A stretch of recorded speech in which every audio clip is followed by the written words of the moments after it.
I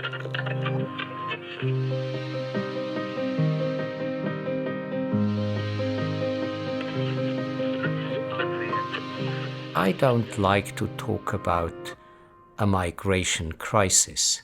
It's not really a crisis of migration. It is a political crisis and a lack of political solutions. When you are confronted with the dimensions of displacements that we are confronted today, you need to address this problem and you need to manage it. We have to address the issues at the origin of international armed conflict, internal armed conflict, other situations of violence. Crime and criminality are prominent. Look at the most violent cities in the world, particularly in Central America.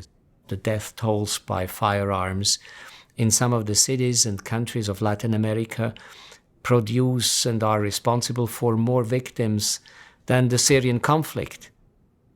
The complex phenomenon like migration cannot be reduced to one single approach. You have a wave of enthusiasm and solidarity on the one side, and you have a wave of fear and rejection on the other side. There is no question that with the recent events in Paris, in Brussels, in some of the African capitals, there is a serious case here in a security perspective on migration.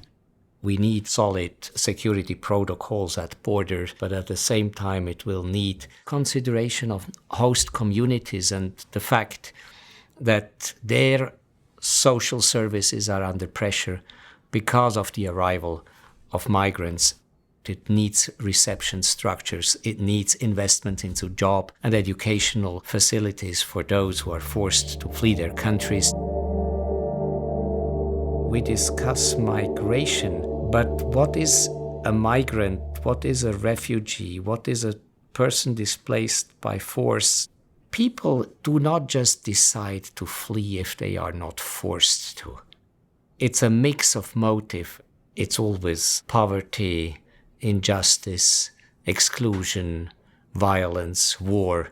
Sometimes it's multiple displacements, multiple suffering, which suddenly ripen the decision in them that they have to look for their destiny elsewhere.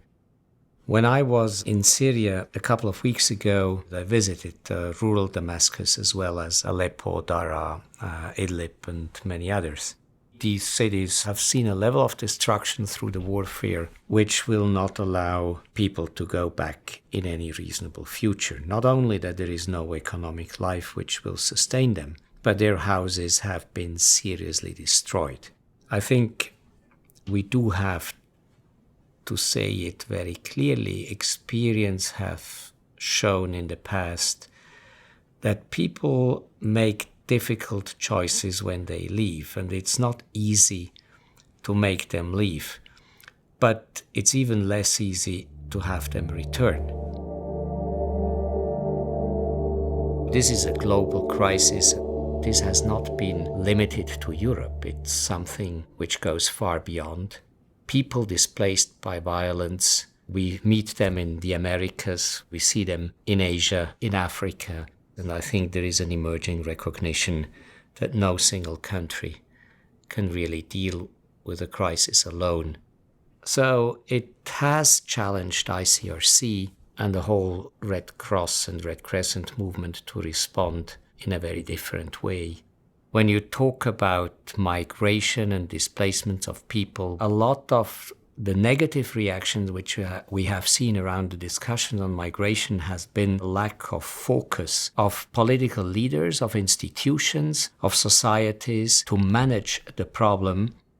A lot of leaders in Europe before the recent movements of population have all agreed, and the economy has agreed, and the science has agreed, and many political leaders have agreed to the fact that migration is overall positive for society. So I would like to go back to this very simple truth. So I would like to remind leaders of the world that many countries, in order to sustain their economic growth, their vitality, their innovation in society, they need migration and they need young people to migrate from the global south into the industrial centers of the more developed world.